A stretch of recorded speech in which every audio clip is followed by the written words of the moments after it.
여러분, 마태마가 누가 요한복음의 내용은 예수님의 탄생과 그리고 본격적인 공생의 삶, 그리고 예수님의 십자가의 죽음, 부활을 기록하고 있습니다. 그러면 사도행전 말씀은 어떤 내용일까요? 사도행전 말씀은 예수님이 이제 부활 승천하시고 그 이후에 복음이 어떻게 땅 끝까지 전파되었나 그 과정을 설명하고 있거든요.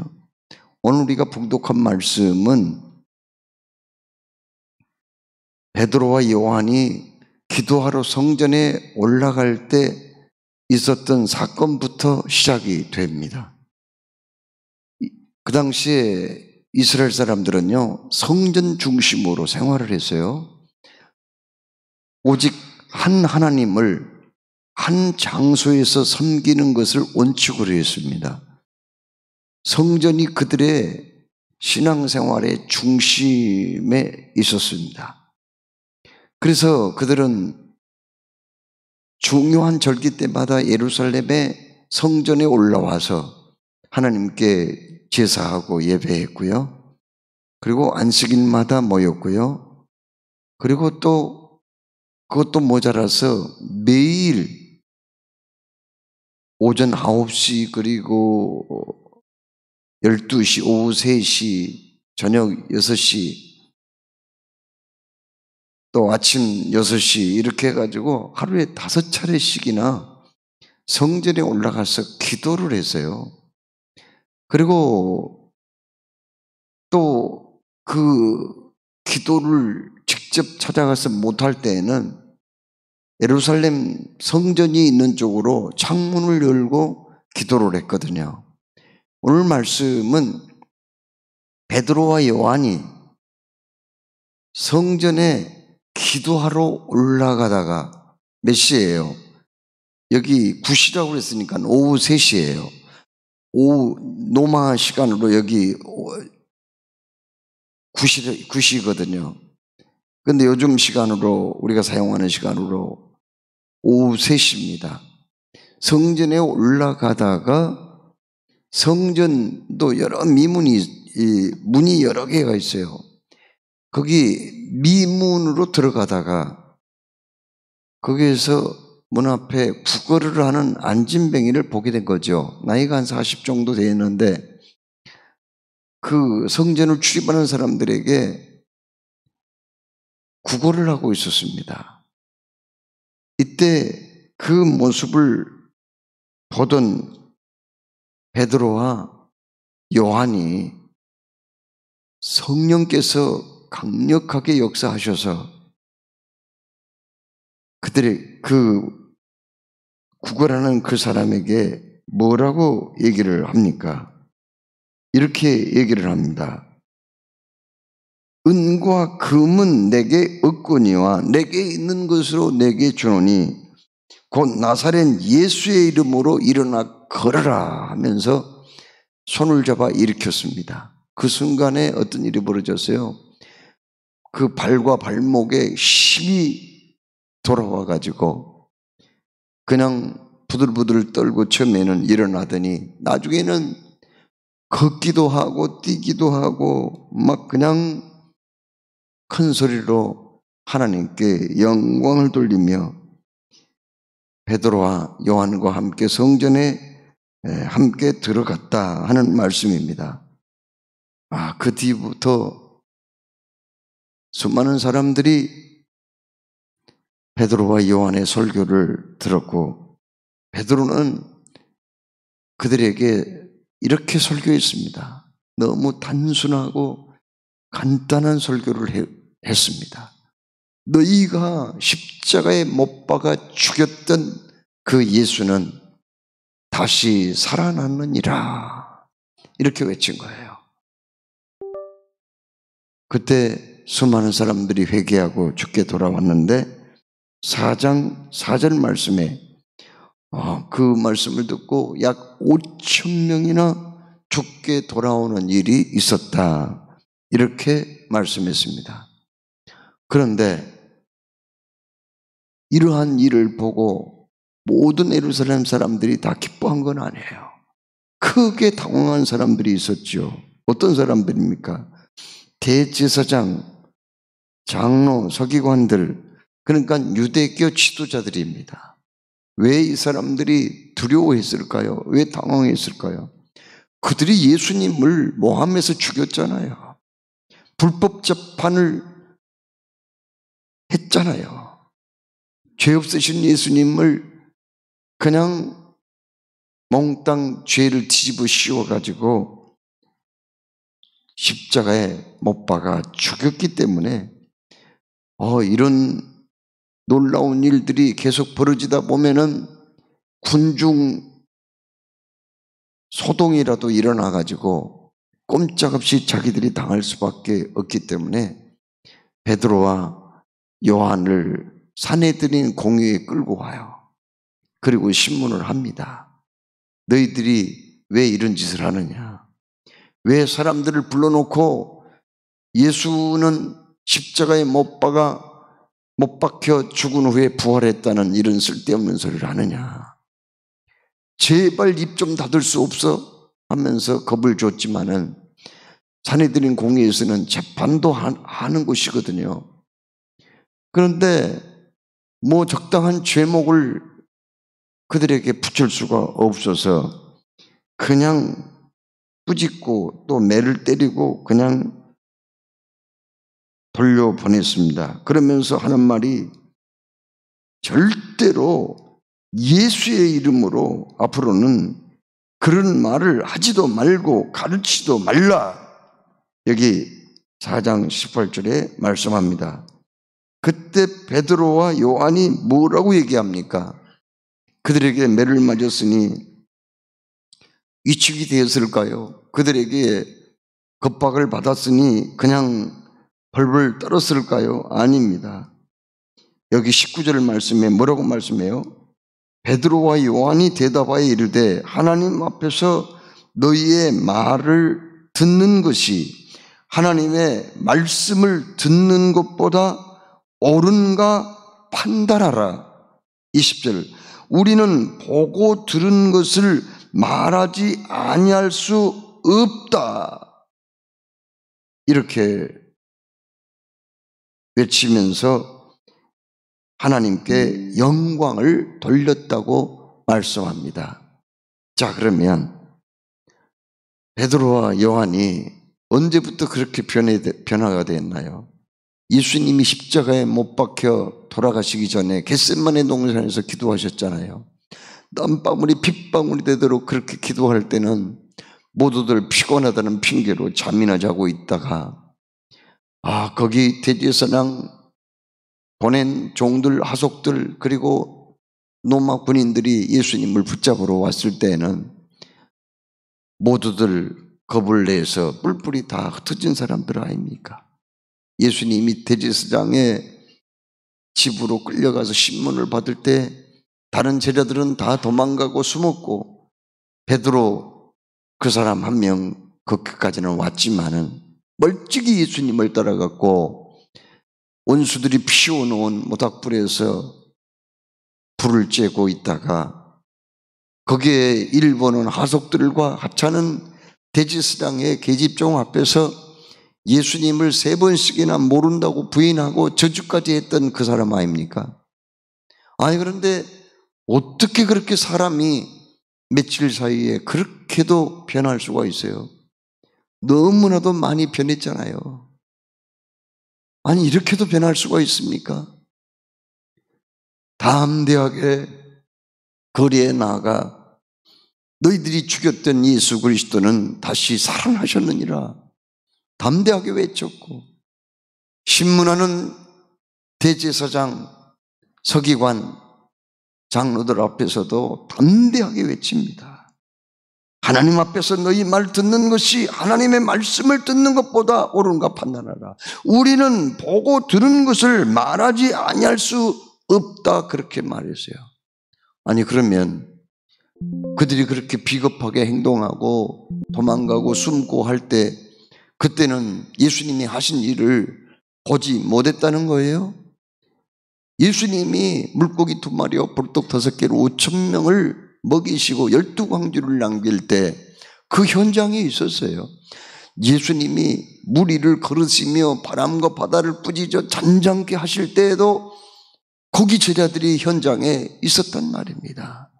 예수님이 죽은 나사로 무덤 앞에서 돌을 굴려 입구를 열게 한 다음에 나사로야 나오라 하고 외칠 때 온몸의 붕대를 칭칭 감은 나사로가 제 발로 걸어서 나오는 현장에 제자들이 있었단 말이에요. 분명히. 그런데 왜 그들이 우리가 보고 들은 것을 말하지 아니할 수 없다 이런 말을 합니까? 그전에는 보지 않았습니까? 가이사랴 빌립보에서 베드로가 대고백을 합니다. 위대한 고백입니다. 주는 그리스도시요 살아계신 하나님의 아들이십니다. 이런 고백까지 하거든요. 그래서 예수님이 바요나 시몬아 너에게 이것을 알려주신 분은 바로 아버지 하나님이시라고 칭찬까지 하거든요. 그런데 왜 이렇게 달라졌나요? 그것은 예수님께서 이미 사도행전 1장 8절 말씀에 예언을 하셨어요. 오직 성령이 너희에게 임하시면 너희가 권능을 받고 예루살렘과 온 유대와 사마리아와 땅끝까지 이르러 내 증인이 되리라. 이렇게 이미 말씀을 하신 거예요. 그들이 사도행전 2장에서 마가의 다락방에서 10일 동안 기도에 전념하다가 성령의 강림을 체험을 합니다. 성령께서 임하실 때 불이 혀같이 갈라지는 놀라운 일이 있었고 그들은 방언이 터지고 참으로 엄청난 체험을 합니다. 그리고 예수님이 말씀해 주신 대로 그리스도의 증인이 된 거죠.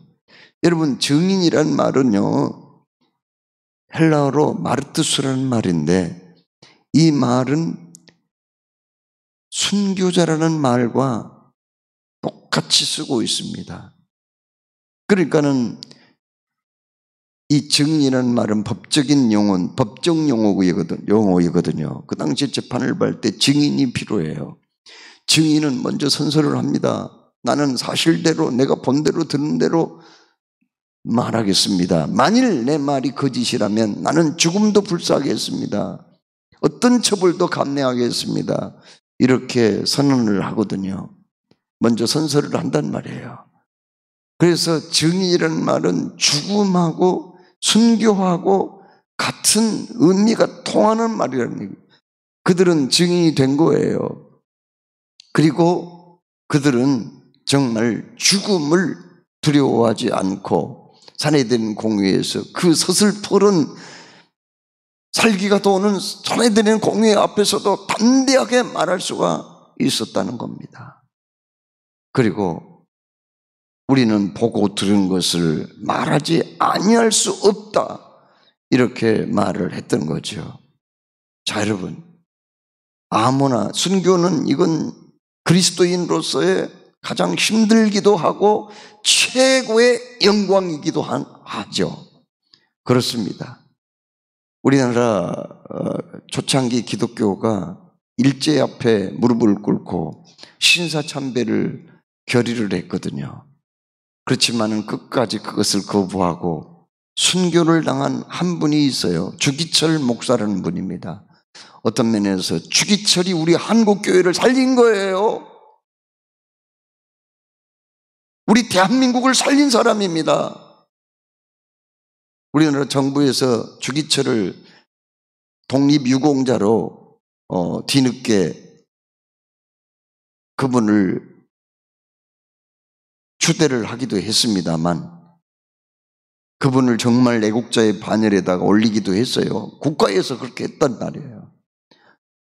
그건 정말 주기철을 그분이 죽음으로써 우상숭배 그리고 일제화폐 한 거를 했던 그 일이 엄청난 의미가 있는 거죠. 자, 여러분, 이렇게 순교란 힘들기도 하지만 하나님 편에서 보면은 최고의 영예거든요. 주님 앞에 설 때 가장 큰 상을 받고 칭찬을 받을 사람은 바로 순교자인데, 그렇다고 순교를 아무나 하는 게 아니에요. 절대 이 순교는 아무나 할 수 있는 게 아닙니다. 기독교 2000년 역사 가운데 순교자도 있었지만 비굴하게 핍박자들 앞에서 무릎을 꿇고 굴복한 사람들은 더 많아요. 엄청나게 많습니다. 그래서 아무나 순교할 수 있는 게 아니라는 얘기죠. 그러면 어떤 사람이 순교한단 말입니까? 이미 예수님이 말씀하셨잖아요. 오직 성령이 너희에게 임하시면 너희가 권능을 받고 예루살렘과 온 유대와 사마리아와 땅끝까지 이르러 내 증인이 되리라, 순교자가 되리라, 이렇게 말씀을 하신 거죠. 전도는 아무나 하는 게 아닙니다, 여러분. 전도 소중하지요. 하나님은 우리에게 전도하라고 말씀했지만 전도는 아무나 하는 게 아닙니다.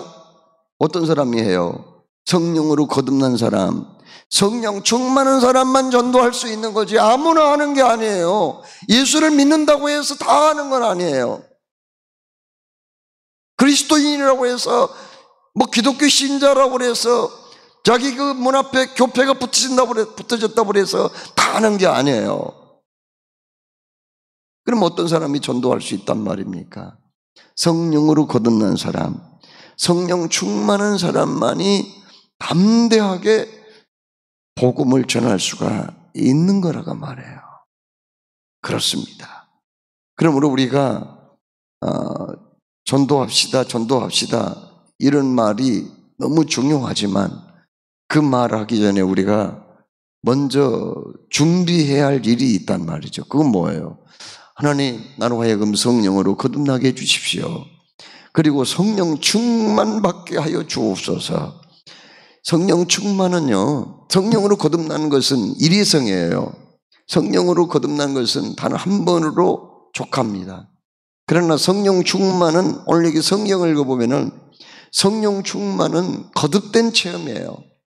성령 충만을 받았어도 살다 보면은 그냥 마귀 유혹도 받고 세상 일에 너무 바쁘고 분주해서 성령 충만이 소멸될 수도 있어요. 식어질 수도 있다고요. 그럼 어떻게 해야죠? 다시 성령 충만 받아야죠. 재충전을 받아야 된단 말이에요. 그래서 성경을 읽어보면은 성령 충만, 이 사도행전 2장에서 성령 충만 받았던 사람들이 4장, 6장, 7장, 8장 이 사도행전 전체를 보면은 여러 차례 성령 충만을 거듭거듭 받았다는 기록이 나와 있습니다. 우리 중에는 과거에 은혜 받은 사람들이 많아요. 성령 충만 받은 분들이 많습니다. 그런데 너무 그냥 바쁘게 살다 보니 세속적인 문화에 물들어서 또 게으름과 나태함 때문에 성령 충만이 식어져 버리는, 점점 소멸돼 버리는 그런 사람들도 없잖아 있습니다. 그러면 어떻게 해야 돼요? 우리 하나님께 구함으로 다시금 성령으로 재충전을 받으면 되는 거예요. 여러분, 우리가 은혜 받았다 흔히 그렇게 얘기하는데 이 말이 정말 소중한 말이에요. 우리가 예수 믿을 때 은혜 받지 못하면은요, 자칫 교회에서 걸림돌이 될 수도 있는 거고요. 은혜 받지 못하고 은혜 소멸해버리면은요, 자꾸 쓴뿌리 역할을 하기도 하고, 다른 사람들에게 은혜 받지 못하면은 상처와 아픔을 주는 그런 악역을 감당하기도 한다는 걸 우리가 알아야 돼요. 은혜 받는 거, 그래서 그게 그렇게 중요한 거예요. 은혜 받아야 돼요. 정말 우리는 말씀으로 은혜 받아야 되겠고, 기도하다가 은혜 받아야 되겠고, 또한 우리가 하나님께 부르짖고 간구하다가 은혜 받아야 되겠고요.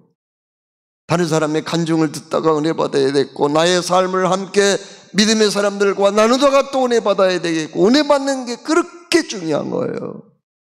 제 아무리 오래 믿어도 무슨 대단한 직분을 가지고 있어도 은혜 받지 못하면 그건 쓴뿌리 역할을 하기가 쉬워요.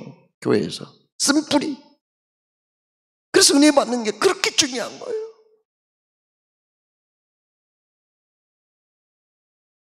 여러분, 성령님을 우리가 사모해야 됩니다. 성령님, 그렇습니다.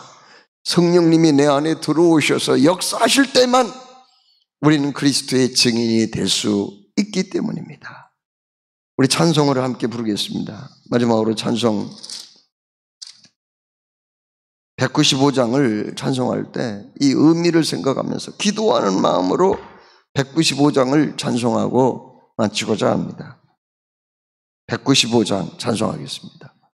195장.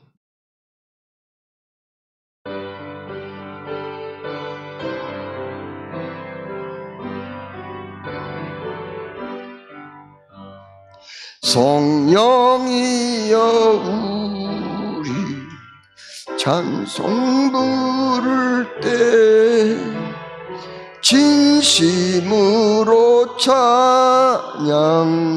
찬양하게 하소서. 성령이여 우리 기도 드릴 때 우리 곁에 계셔 일러주소서. 성령이여 우리 성경 읽을 때 그 속에서 빛을 보게 하소서. 성령이여 우리 전도할 때에 지혜로운 말씀 주시옵소서. 성령이여 우리 겸손해져서 우리 주와 같이 되게 하소서.